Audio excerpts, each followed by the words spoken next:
আসসালামু আলাইকুম। রক্তক্ষয়ী একটি মহান মুক্তিযুদ্ধের মাধ্যমে লাখো প্রাণের বিনিময় শত্রুকে পরাজিত করে 1971 সালের এই দিনে আমরা বিজয় অর্জন করেছিলাম। বিজয়ের 53 বছর পরে এসে আজকের নির্মম বাস্তবতা হলো দেশ এখন ফ্যাসিবাদের কবলে। জনগণের বিজয়ের সেই গৌরব কেড়ে নেওয়া হয়েছে। মানুষের স্বাধীনতা অধিকার কেড়ে নিয়ে বাংলাদেশকে একটি তাবেদার রাষ্ট্রে পরিণত করা হয়েছে। বর্তমানে এক কঠিন সংকটকাল অতিক্রম করছে দেশ ও জাতি। সাম্য, মানবিক মর্যাদা, সামাজিক সুবিচার, মুক্তিযুদ্ধের এইসব মূল মন্ত্রের একটি বৈশিষ্ট্য এখন আর অবশিষ্ট নেই। গার্মেন্টস শ্রমিক থেকে নোবেল লরিয়েট, সমাজের প্রতিটি মানুষ মানবিক মর্যাদা হারিয়েছে। মাফিয়া চক্রের ইচ্ছা অনিচ্ছার কাছে জিম্মি হয়ে পড়েছে সমগ্র জাতি। দেশে এখন নাগরিকদের স্বাধীন মতামত প্রকাশ কিংবা সিদ্ধান্ত নেবার অধিকার নেই। নাগরিকদের উপর সিদ্ধান্ত চাপিয়ে দিচ্ছে ফ্যাসিবাদী সরকার। অপরদিকে ফ্যাসিবাদী সরকারের উপর অন্য কেউ বাংলাদেশের বাইরে থেকে সিদ্ধান্ত চাপিয়ে দিচ্ছে। স্বাধীন বাংলাদেশের নাগরিকরা এখন নিজ দেশেই যেন পরাধীন। প্রিয় দেশবাসী, বর্তমানে দেশ কোন অবস্থায় দাঁড়িয়ে এর একটিমাত্র উদাহরণ দিলেই দেশের প্রকৃত অবস্থা আরো স্পষ্ট হয়ে উঠবে। সমগ্র জাতি আমরা সকলে দেখতে পাচ্ছি ছাত্র, শিক্ষক, অভিভাবকদের অন্ধকারে রেখেই শিক্ষার্থীদের উপর তথাকথিত জাতীয় শিক্ষা কারিকুলাম চাপিয়ে দেওয়া হয়েছে। এর বিরুদ্ধে শিক্ষার্থী এবং অভিভাবকদেরকে প্রতিবাদ জানানোর সুযোগ নেই। কিছু শিক্ষার্থী এবং অভিভাবকগণ প্রতিবাদ জানানোর চেষ্টা করেছিলেন, কিন্তু তাদের উপরে হামলা মামলা হয়েছে। অনেক অভিভাবককে গ্রেফতার করে কারাগারে পাঠানো হয়েছে। দেশের সর্বোচ্চ বিশ্ববিদ্যালয় শিক্ষকগণ চাপিয়ে দেওয়া শিক্ষা কারিকুলামের ব্যাপারে নিজেদের মতামত প্রকাশ করতে ঢাকা বিশ্ববিদ্যালয় গত 13ই ডিসেম্বর একটি আলোচনা সভার আয়োজন করেছিলেন। উদ্বেগের বিষয় হচ্ছে ঢাকা বিশ্ববিদ্যালয় কর্তৃপক্ষ বিশ্ববিদ্যালয় শিক্ষকদেরকে জাতীয় কারিকুলাম নিয়ে আলোচনা করতে দেয়নি। শিক্ষা কারিকুলাম নিয়ে শিক্ষার্থীদের আলোচনা, শিক্ষাবিদদের আলোচনা ফ্যাসিস্ট হাসিনার এত ভয় কেন? সন্দেহটা এখানেই। প্রিয় দেশবাসী, বিশ্ববিদ্যালয়ের শিক্ষকগণই যদি আলোচনার সুযোগ না পান, তাহলে জাতীয় শিক্ষা কারিকুলাম নিয়ে কারা আলোচনা করবেন? কম টাকায় চা সিঙ্গারা যোগান দেওয়াই কি দেশের সর্বোচ্চ বিশ্ববিদ্যালয়ের কাজ? অবাধ নকলের সুযোগ কিংবা অটোপাস দিয়ে ফ্যাসিস্ট হাসিনা ইতিমধ্যেই দেশের শিক্ষা ব্যবস্থা এবং একটি প্রজন্মের সর্বনাশ করেছে। জনমনে প্রশ্ন উঠেছে, এবার কি তাহলে দেশকে তাবেদার রাষ্ট্র বানিয়ে রাখার সুদূর প্রসারী ষড়যন্ত্রের অংশ হিসেবে একটি মেরুদণ্ডহীন প্রজন্ম তৈরি করতেই বিতর্কিত এই জাতীয় শিক্ষা কারিকুলাম কি চাপিয়ে দেওয়া হয়েছে? প্রিয় দেশবাসী, ফ্যাসিবাদের কবলে পড়ে ঢাকা বিশ্ববিদ্যালয়ের মতোই এভাবে দেশের প্রতিটি স্বায়ত্তশাসিত, বিধিবদ্ধ এবং সাংবিধানিক প্রতিষ্ঠান নিজেদের স্বাধীনতা, স্বকীয়তা বিসর্জন দিতে বাধ্য হয়েছে। দেশের বিচার বিভাগেও ফ্যাসিবাদ ভর করেছে। গণতান্ত্রিকামী জনগণকে কারাগারে পাঠাতে ফ্যাসিবাদদের দোসর বিচারকরা এখন রাতের বেলায় পর্যন্ত আদালত বসিয়ে কারাদণ্ড দিচ্ছে। ফ্যাসিবাদের দোসর কতিপয় বিচারকের অবিচার থেকে মৃত মানুষ পর্যন্ত রেহাই মিলছে না। এত করিতকর্মা বিচারক, অথচ যুগ পার হয়ে গেলেও সাগর রুনি হত্যার বিচার নেই। 8-9 বছর পেরিয়ে গেলেও বাংলাদেশ ব্যাংকের ফরেন রিজার্ভ থেকে 800 কোটি টাকা লোপাটের তদন্ত নেই। আমি পরিষ্কারভাবে বলতে চাই, ফ্যাসিস্ট হাসিনাকে খুশি করতে দিনে রাতে আদালত বসিয়ে যারা গণতন্ত্রকামী জনগণের বিরুদ্ধে আইনের নামে বেআইনি কর্মকাণ্ডে লিপ্ত, তাদেরকেও একদিন অবশ্যই আসামির কাঠগড়ায় দাঁড়াতে হবে। প্রিয় দেশবাসী, ফ্যাসিস্ট হাসিনা, তার পরিবারের সদস্য এবং আওয়ামী দুর্নীতিবাজদের কারণে দেশে এখন নীরব দুর্ভিক্ষ পরিস্থিতি বিরাজ করছে। চাল, ডাল, আলু, তেল, লবণ, চিনি, পেঁয়াজ সহ প্রতিটি নিত্য প্রয়োজনীয় পণ্যের দাম জনগণের ক্রয় সীমার বাইরে। দেশের প্রতিটি কৃষক, শ্রমিক, দিনমজুর, স্বল্প আয়ের মানুষের দিন কাটছে অর্ধাহারে, অনাহারে। এমনকি মধ্যবিত্ত পরিবারগুলো জীবন পরিচালনায় হিমশিম খাচ্ছে। অথচ আওয়ামী দুর্নীতিবাজদের উল্লাস নৃত্যের আড়ালে হারিয়ে যাচ্ছে অসহায় মানুষের আর্তনাদ। প্রিয় দেশবাসী, আপনারা সাম্প্রতিক সময় দেখেছেন দুর্মূল্যের বাজারে পরিবার পরিজন নিয়ে একটু ভালোভাবে খেয়ে বেঁচে পড়ে থাকার আশায় গার্মেন্টস শ্রমিকরা রাজপথে নেমেছিল।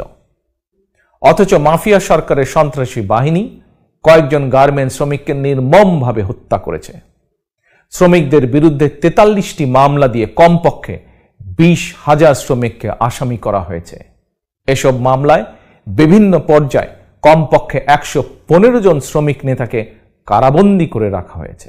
প্রিয় দেশবাসী, 1975 সালের 7ই নভেম্বরের পরাজিত অপশক্তি মহাজোটের নামে একজোট হয়ে রাষ্ট্র ক্ষমতা দখলের পর ভোটের মাধ্যমে সরকার পরিবর্তনের সকল পথ রুদ্ধ করে দিয়েছে।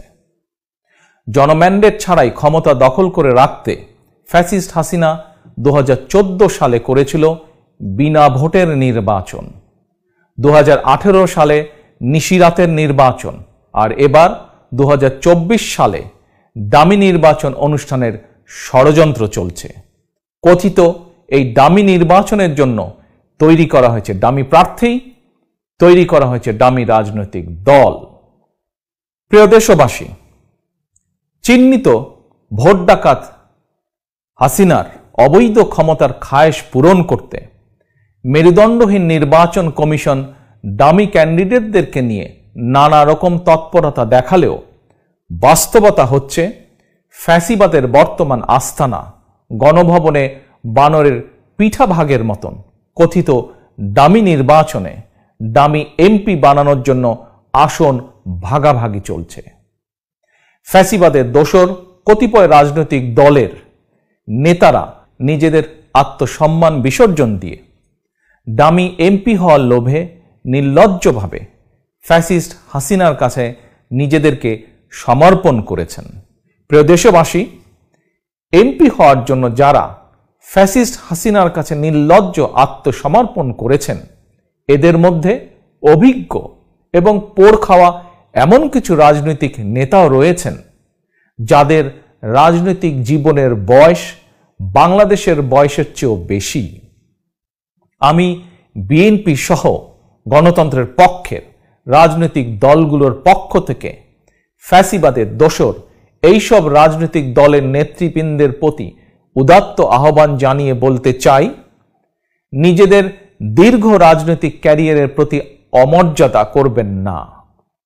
ফ্যাসিস্ট হাসিনার দামি এমপি লিস্টের নাম তুলতে নিজেদের বিবেক কিংবা আত্মমর্যাদা বিসর্জন দেওয়ার মধ্যে প্রাপ্তি বা গৌরবের কিছুই নেই। আপনাদের প্রতি আমার বিনীত আহ্বান, ফ্যাসিবাদের সঙ্গ ত্যাগ করে জনগণের পক্ষ নিন। এখনো সময় আছে। 12 কোটি ভোটারের ভোটের অধিকার আদায়ের আন্দোলনে নিজেদেরকে সামিল করুন। আমি বিশ্বাস করি দামি নির্বাচনে ভাগবটর এমপি হওয়ার চেয়ে সবার অংশগ্রহণে প্রতিদ্বন্দ্বিতামূলক নির্বাচনে জনগণের ভোটে হেরে যাওয়াও অনেক বেশি সম্মানের। প্রিয় দেশবাসী, নির্বাচনের নামে দেশে গণতন্ত্রকামী জনগণ এবং বিশ্বের গণতান্ত্রিক শক্তিকে ধোঁকা দিতেই ফ্যাসিস্ট হাসিনা এখন নিজেই নিজের দলের একজন প্রার্থীর বিরুদ্ধে আরেকজনকে দামি ক্যান্ডিডেট হিসেবে দাঁড় করিয়ে নির্বাচনী আমেজ তৈরির অপচেষ্টায় লিপ্ত রয়েছে। তবে বিএনপি সহ গণতন্ত্রের পক্ষের আরও ৬২টি রাজনৈতিক দল চিহ্নিত ভোট ডাকাত হাসিনার দামি নির্বাচন বর্জন করেছে। এই নির্বাচন নিয়ে গণতান্ত্রিকামী জনগণের কোনোই আগ্রহ নেই। এই নির্বাচন নিয়ে আওয়ামী লীগ সমর্থকদের মধ্যেও কোনো আগ্রহ থাকার কারণ নেই। এর কারণ, কোন দল থেকে কাকে এমপি বানানো হবে ফ্যাসিস্ট হাসিনা গণভবনে বসেই নির্বাচনের আগেই সেই তালিকা চূড়ান্ত করেছে। এখন দামি নির্বাচন কমিশনের প্রধান কাজ ফ্যাসিস্ট হাসিনা সরবরাহ করা দামি এমপির তালিকা অনুযায়ী নির্ধারিত সময় দামি এমপির নাম ঘোষণা করা। প্রিয় দেশবাসী, নির্বাচনের নামে ফ্যাসিস্ট হাসিনার প্রতারণার বিরুদ্ধে যাতে গণপ্রতিরোধ গড়ে উঠতে না পারে, এজন্য সারা দেশে চলছে গণগ্রেফতার। গণতন্ত্রকামী জনগণের পেছনে র্যাব পুলিশের একটি চক্রকে লেলিয়ে দেওয়া হয়েছে। এ চক্রটি গুম, খুন, অপহরণ, মামলা, হামলা, নির্যাতন, নিপীড়ন চালিয়ে সারা দেশে গণতান্ত্রিকামী জনগণকে দমিয়ে রাখতে চাইছে। তবে মাফিয়া চক্রের রক্তচক্ষু উপেক্ষা করে ফ্যাসিস্ট হাসিনার পদত্যাগের দাবিতে দেশের গণতান্ত্রিকামী জনগণ সারা দেশে হরতাল, অবরোধ সহ আন্দোলন সংগ্রাম অব্যাহত রেখেছে।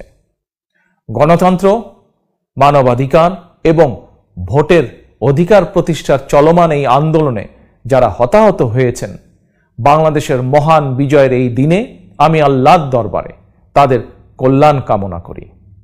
হতাহত শোক সন্তপ্ত পরিবারের সদস্যদের প্রতি গভীর সমবেদনা জানাই।